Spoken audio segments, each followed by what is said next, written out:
I'm Jessica Fedje. And my name is Jim Fedje, and we are on your TV screen so we can talk about the category of humorous interpretation. Humor is a 10-minute category, and the goal is to interpret a piece of literature in your own way. And in a way to make an audience laugh or smile or both.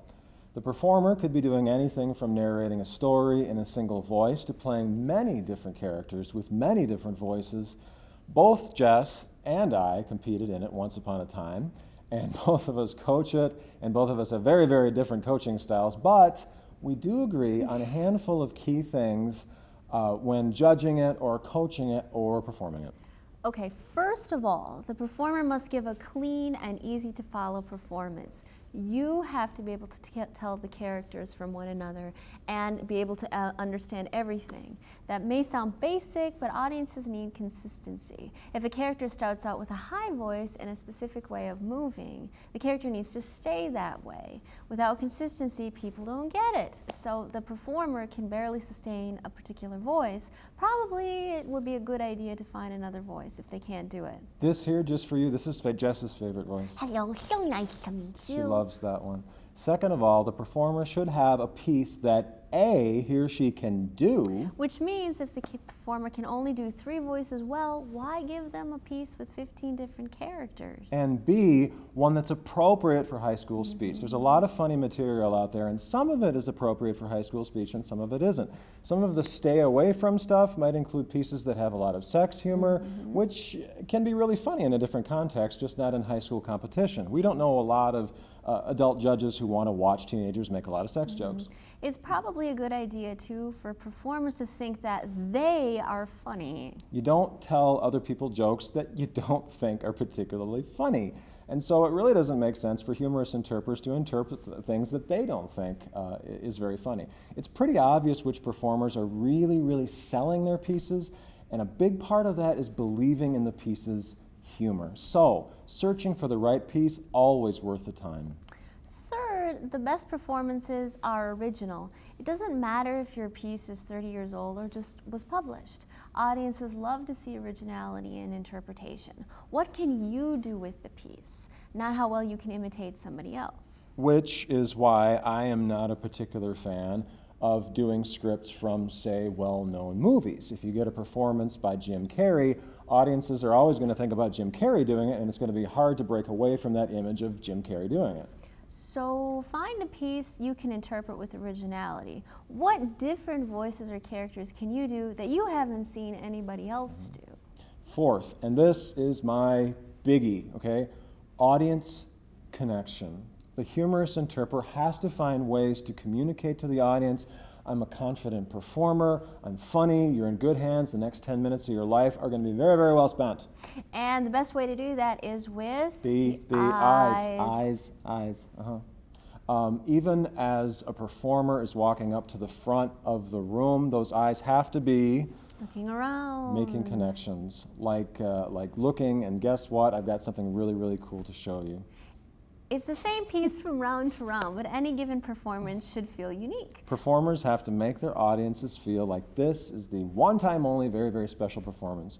We've seen too many humors that just kind of blow up all over the place and with fast characters and tons of words, and maybe everything is really, really clean and polished, but the performers never took the time to invite the audience in with the eyes, and so it all looks very, very mechanical. Which leads us to the 5th key thing to look for, and this is my biggie, telling a story. The performance Jim referred to isn't telling a story. That's just a lot of technical mumbo jumbo. I can do this voice, I can move like this. People watching feel really exhausted after the performance. Performers have to remember to tell a story with their pieces, not just rely on funny punchlines or voices to get them through the piece. Because what do you want audiences to remember most? That one funny voice that you did?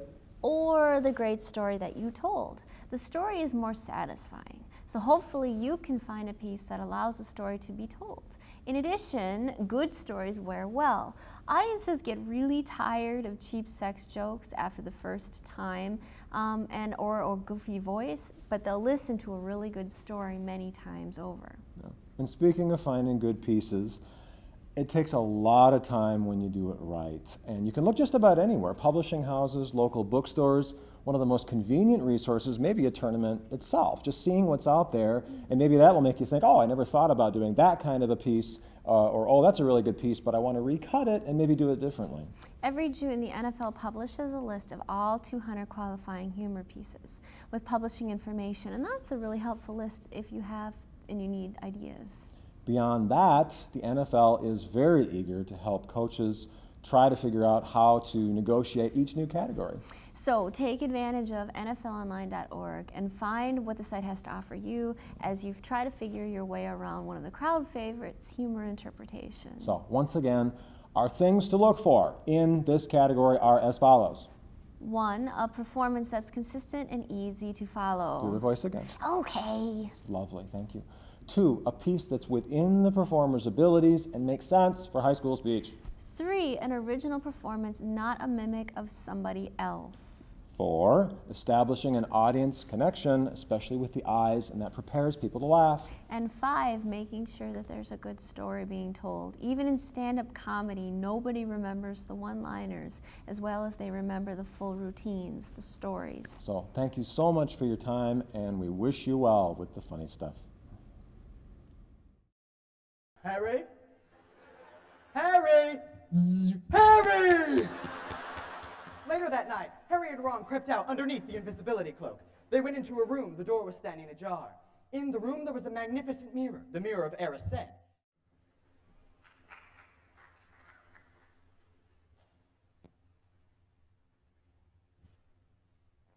Do do do do do do do do do do do do. Mr. and Mrs. Dursley of number 4 Privet Drive were proud to say that they were perfectly normal. Thank you very much. They had everything they ever wanted. But they also had a secret. Their nephew.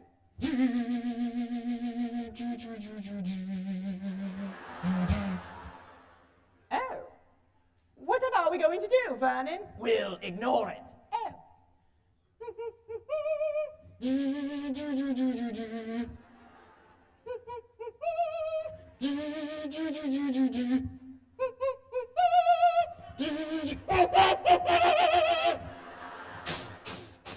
Smash! Ah, Harry! Stop right there! You are breaking and entering. Shut up, Dursley, you great prone. Harry! Who are you? Oh, I'm sorry. I'm Rubius Hagrid, keeper of keys and grounds at Hogwarts School of Witchcraft and Wizardry. And you, Harry, I forbid you to tell the boy anything. go boil your head. Harry, you're a wizard. A what? A wizard. Never wonder how you got that mark? 'Cause this wizard went bad. You know who? Voldemort. Oh. He killed your mom and dad. He tried to kill you too. No one lived when he decided to kill them. No one except you. Have you ever been scarred for life?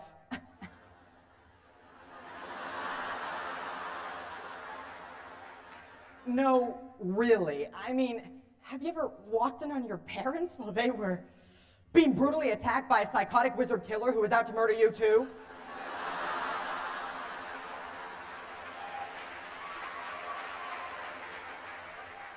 Harry Potter has. Follow our deformed hero as he battles beasts, bad guys, and bullies in Harry Potter and the Sorcerer's Stone by J.K. Rowling. Perched atop a high mountain, windows sparkling in the starry sky, lay a vast castle with many turrets and towers. Harry had finally arrived at Hogwarts School of Witchcraft and Wizardry. Ron Weasley. Hermione Granger. Harry Potter? Are you really Harry Potter? I know all about you, of course. You're in a modern magical history. Do you have the scar? Silence! Whoa! Silence! Whoa! Silence!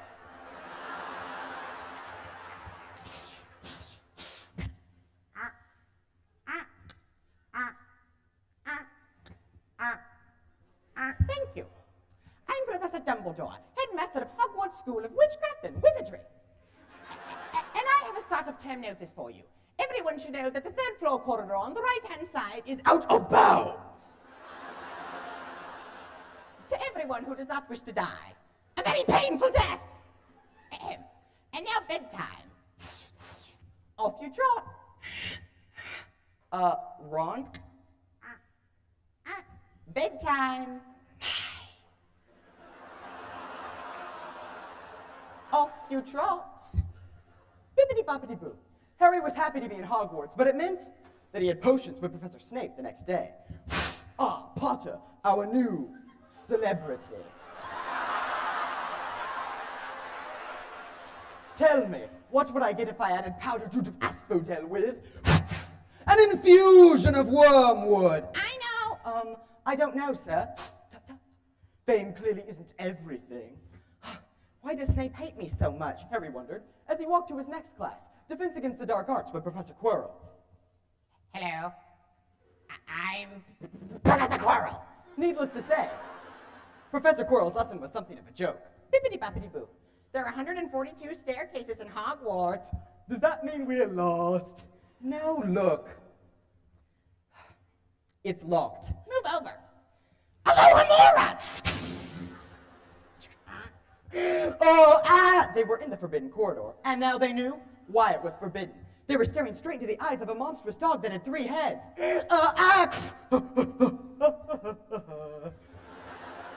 What do they think they're doing? Keeping a dog like that locked up in a school? Yeah, if any dog needs exercise, that one does. What? Didn't you see what it was standing on? The floor? No! A trap door, you idiot! Obviously guarding something. They had just turned a corner when they saw Snape. And he was limping. Blasted thing! How are you supposed to keep your eyes on all 3 heads at once? You know what that means. Snape tried to get past that 3-headed dog. He's after whatever it's guarding. Huh? But what's that dog guarding? How you know about Fluffy? You forget what that dog's guarding. That's between Professor Dumbledore and Nicolas Flamel. Ah, so there's someone named Nicolas Flamel involved here. Oh. I'll look into it. Now, if you don't mind, I'm going to bed. We don't mind. Bippity-boppity-boo. The next morning, when Harry awoke, he found a small package at the foot of his bed. Ooh, open it, Harry, open it! All right. Ooh, Harry, that's an invisibility cloak. Put it on. Okay.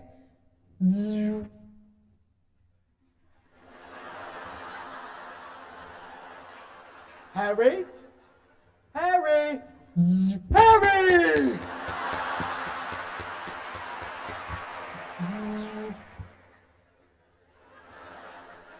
Harry? Harry! Harry! Later that night, Harry and Ron crept out underneath the invisibility cloak. They went into a room. The door was standing ajar. In the room, there was a magnificent mirror, the Mirror of Erised. Harry looked into it and saw a woman standing behind his reflection, smiling and waving. Mom? Mirror? Reality?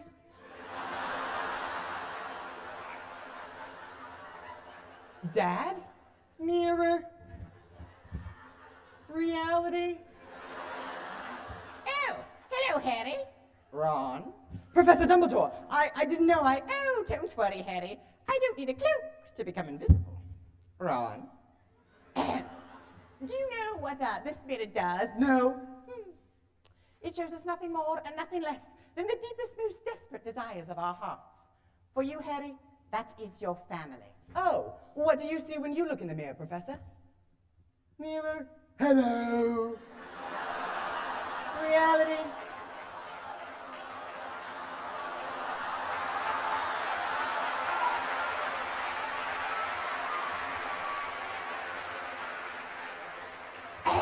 The mirror will be moved tomorrow, Harry, and I must ask that you do not go looking for it again.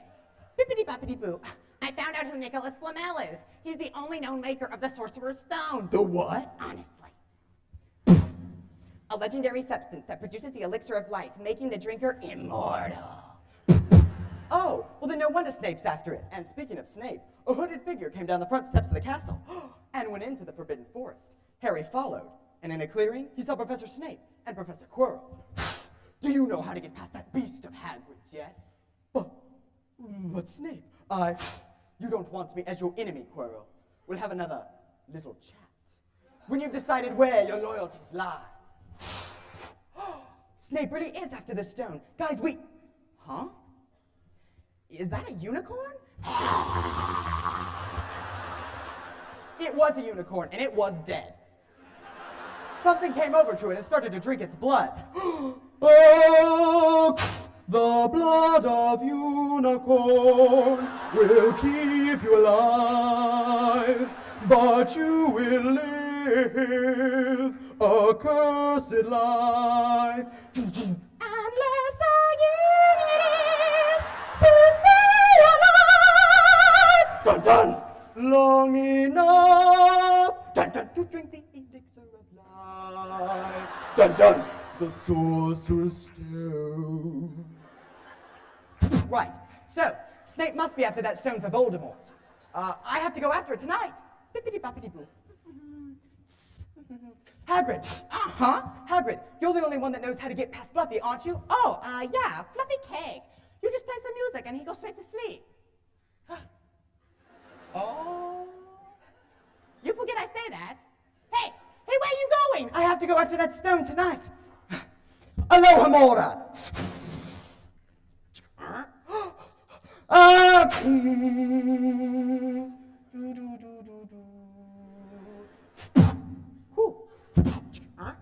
Harry went down the trapdoor, and once he did, there was somebody already there. But it wasn't Snape. It wasn't even Voldemort. You! Me! But I thought Professor Snape. He does seem the likely type. Next to him, who would suspect? Stuttering. Professor Quirrell! Now silence, boy, while I find the stone. Stone? Stone? Use the boy. Oh, right. Harry, come here. Huh? Look into the Mirror of Erised and tell me what you see. I see, yes, and as he did so, Harry saw his reflection put the Sorcerer's Stone in its pocket. And as it did so, Harry felt something large and round in his own pocket. Let me speak to the boy. But Master, you are too weak. No, I have strength enough for this. Very well. See what I have become? Mere shadow and vapor of my former self. But once I have the elixir of life, you'll meet the same end as your parents. Now give me that stone in your pocket. Never! I'll bite you for it. Oh.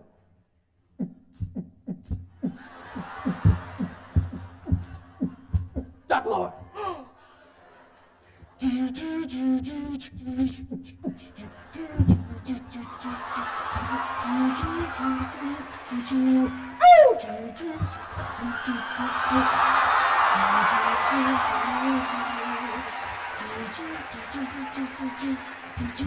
No, Harry! Harry fell into darkness. He woke up 3 days later, and the smiling face of Albus Dumbledore swam into view above him.